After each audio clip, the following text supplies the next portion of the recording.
ప్రేమేయ ప్రేక్షకులకి స్వాగతం సుస్వాగతం. మనతో ఉన్నారు మన ప్రముఖ ఆస్ట్రో సైకాలజిస్ట్ వంశీ కృష్ణకిరణ్ గారు. కృష్ణకిరణ్ గారు స్వాగతం అండి. నమస్కారం. నమస్కారం అండి. కృష్ణకిరణ్ గారు, దీపావళి మన దేశంలో ఒక్కొక్కరు ఒక్కో విధంగా ఒక్కో ప్రాంతంలో చేసుకుంటూ ఉంటారు. అయితే ఈ దీపావళి ఇన్ని రోజులు చేసుకోవాలి, అన్ని రోజులు చేసుకోవాలి లాంటిది ఏమన్నా ఉందా?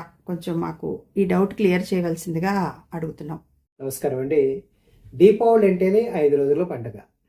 అంటే ఆశ్వేజ కృష్ణ త్రయోదశి రోజున ధన్వంతరి జయంతితో ఈ పండుగ మొదలవుతుంది. ఈ రోజున మనకి వచ్చే అన్ని రకాల వ్యాధులు కూడా త్వరగా నిర్మూలన అవ్వాలి, నివారణ కావాలి అని చెప్పి దేవవైద్యుడైన ధన్వంతరిని మనం పూజ చేయటం ఈరోజే చేస్తాము. ధన్తెరస్ అనే ఈ రోజున బంగారం కొనుక్కుంటూ ఉంటారు. బంగారం లాంటి ఆరోగ్యం మనకు సిద్ధించాలి అని చెప్పి ఆ ఆది దైవ మూర్తి అయిన ఆది వైద్యుడైన ధన్వంతరిని మనం ప్రార్థన చేయాలి. ధన్వంతరి అష్టోత్తరంతోనూ ధన్వంతరి అష్టకంతోనూ చక్కగా మనం ప్రార్థన చేయవచ్చు. ఆయనకి సంబంధించి శొంఠి మనకి పటికి బెల్లంతో కలిపి పొడిగా చేసి ప్రసాదాన్ని స్వీకరించాలి ఈ రోజున. రెండో రోజున నరక చతుర్దశి. నరకాసురుని శ్రీకృష్ణ పరమాత్మ సత్యభామతో కలిపి సంహరించిన రోజున మనం దీపావళి ఉల్లాసంగా చేసుకుంటూ ఉంటాం.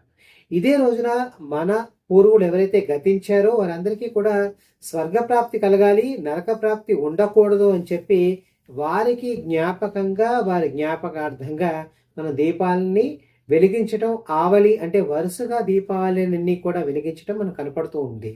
తర్వాత రోజున అమావాస్య. దీపావళి అమావాస్య మహాపర్వం. మనందరినీ కూడా ఉద్ధరించడానికి అమావాస్య రోజున కూడా నిజమైన పౌర్ణమిలాగా మనందరి చేత కూడా ఆకాశంలో విరజిమ్మే అందాలని అనేక రంగులుగా, అనేక దీపాలుగా, అనేక మనకి టపాకాయలని చెప్తూ ఉంటాం, పటాసులు అంటూ ఉంటాం. ఆ విధంగా మనలోని ఆనందాన్నంతా కూడా రేకెత్తించేలాగా మహాలక్ష్మి జయంతిని ఆ రోజు మనం చేసుకుంటాం. తర్వాత వచ్చే పండగ బలిపాడ్యమి.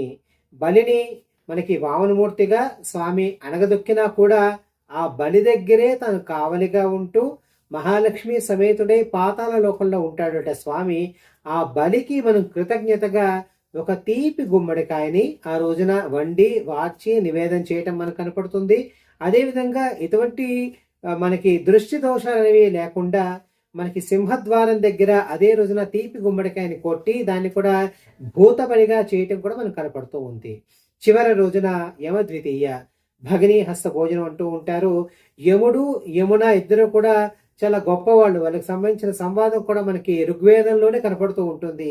ఆ విధంగా ప్రతి సోదరి కూడా తన సోదరిని పిలిచి ఇంటికి చక్కగా వండి వార్చి మనకి 6 రుచులతో ఉన్న ఆహారాన్ని పెట్టి వాళ్ళ మధ్య ఉండే సంబంధం మరింత పటిష్టంగా ఉండాలి, ఎప్పటికీ కూడా అలాగే ఉండాలి అని చెప్పి చేసే రక్షాబంధనం లాంటి గొప్ప పండుగ. కాబట్టి మీ అందరూ కూడా పెళ్లిలాగా పాత రోజుల్లో పెళ్లి 5 రోజులు చేసుకున్నట్టుగానే దీపావళి కూడా చక్కగా 5 రోజులు చేసుకోండి.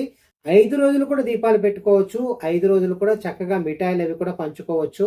మనందరం కూడా ఆనందంగా ఉండాలి అని చెప్పి దీపావళిని చక్కగా చేసుకుందాము. అందరికీ దీపావళి శుభాకాంక్షలు. కృష్ణకిరణ్ గారు చాలా చక్కగా సమాధానాలు చెప్పారు.